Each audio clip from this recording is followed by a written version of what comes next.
With the regular season coming to a close and me still being behind on the next episode of Are They Good, I thought it'd be fun to talk about teams I think might fall off a little bit next season.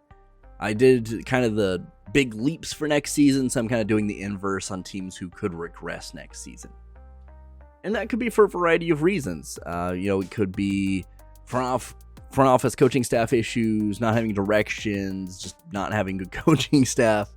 It could be injuries, could be money, could just be weird fits. There's a lot of reasons a team can get real hot for one season, kind of just fall off the next. So if I talk about your team, be sure to leave a comment either affirming my thoughts or telling me I'm wrong. But if I don't talk about your team, leave a like because you have a bright future. And of course, don't forget to subscribe. A lot of you guys are not subscribed, which is totally fine, but if you have the time and you're on YouTube regularly, it'd be really great if you could. It lets me know you like the content I'm putting out, and it's a good just way for me to monitor what people like, what people don't like. So we're going to go ahead and start with number 3 here, and I don't think this is going to be that controversial.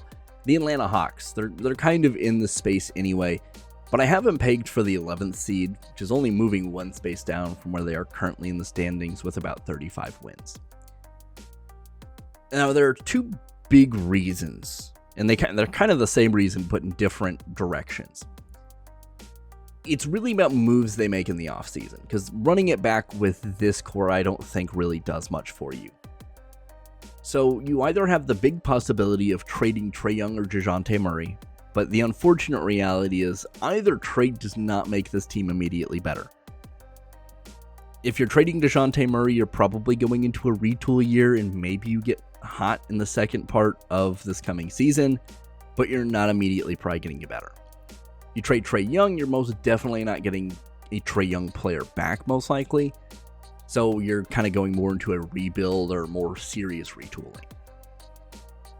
Which leads into the problem of the trade market being kind of, obviously in the offseason you're going to have more availability in terms of picks, but the player availability is not going to change drastically unless there's really big upsets in the playoffs.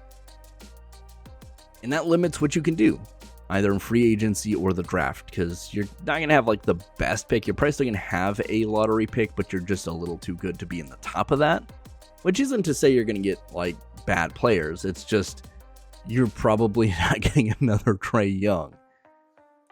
And most of the picks you're going to get this year, like any people who are going to fall in the area that you would be able to pick in, are not going to make you playoff contenders, probably. So yeah, this is just a team that, unless they pick a direction, I don't think are going to get better. And even if they do, they're not going to get better quick. So I think you're looking at a few years of Atlanta Hawk regression.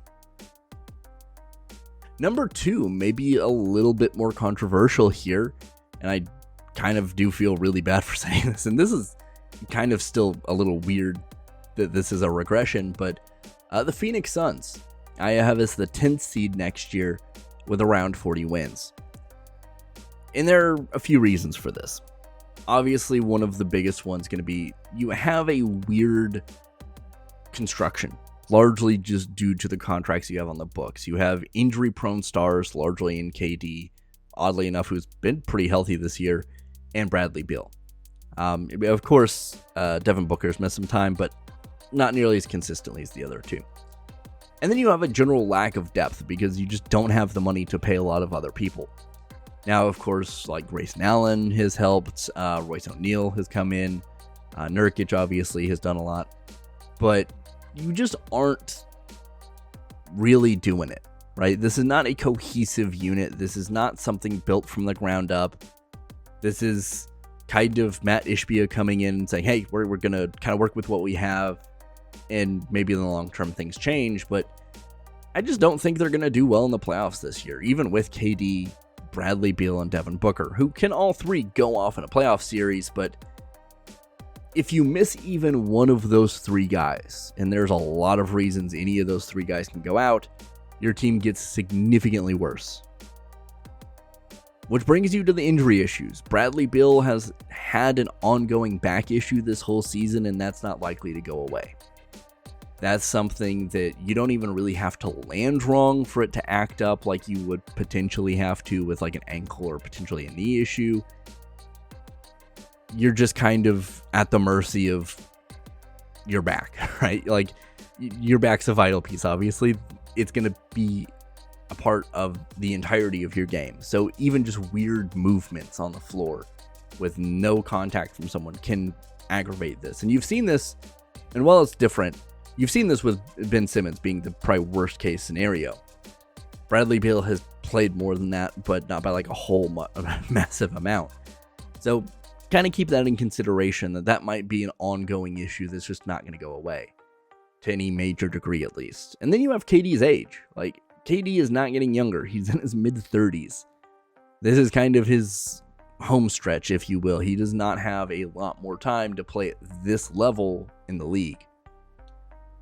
Which leads you to, like, if you have this playoff disappointment, you're in the play-in relatively consistently, what are you doing? Like, is Matt Ishbia going to be okay with the most expensive middling team in the league?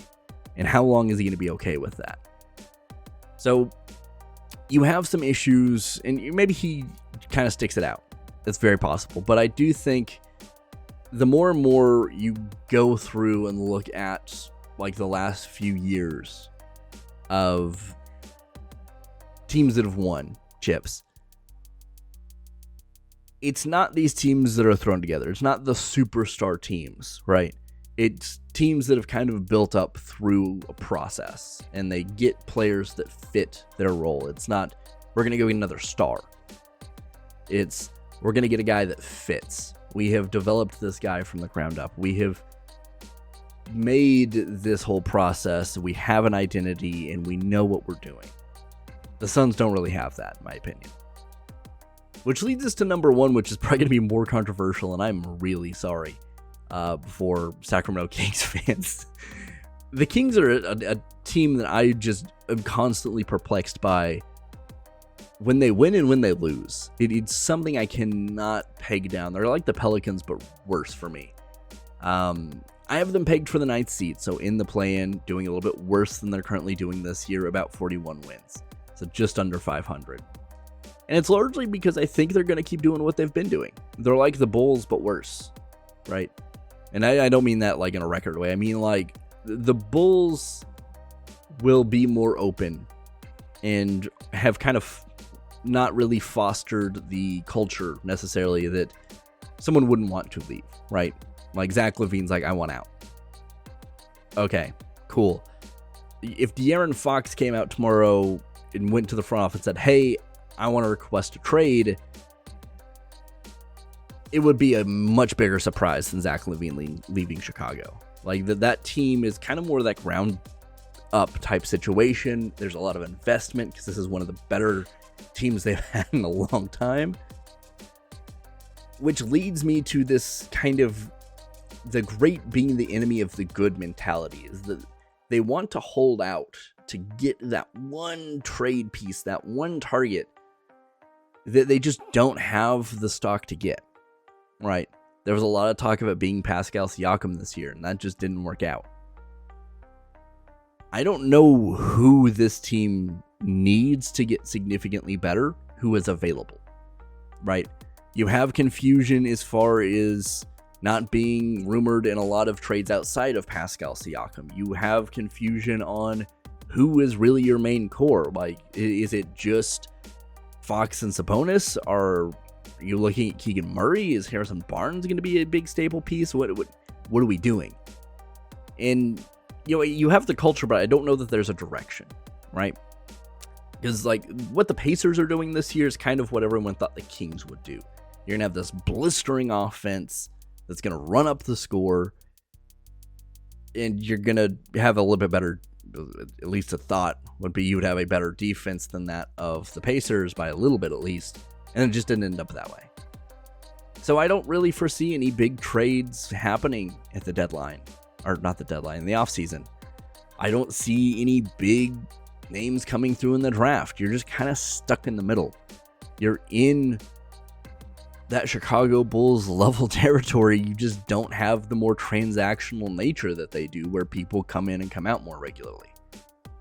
So yeah, this is going to be a bigger problem. You may have to lose some notable pieces in order to get something, but you don't really have the draft equity that teams like Utah or OKC or the Pelicans do. So if they're in the conversation, you're going to get outbid. You kind of were in the ballpark of the Pacers, but I think that was more of a Siakam decision than it was either of the teams. And there's just not a focus. There's not a direction. I don't know who you add to this team to make them significantly better.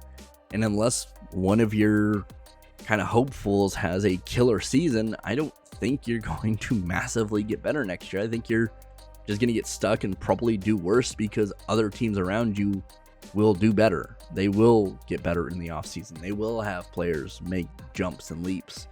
And you're probably looking at getting overtaken by the Rockets, if I'm being honest.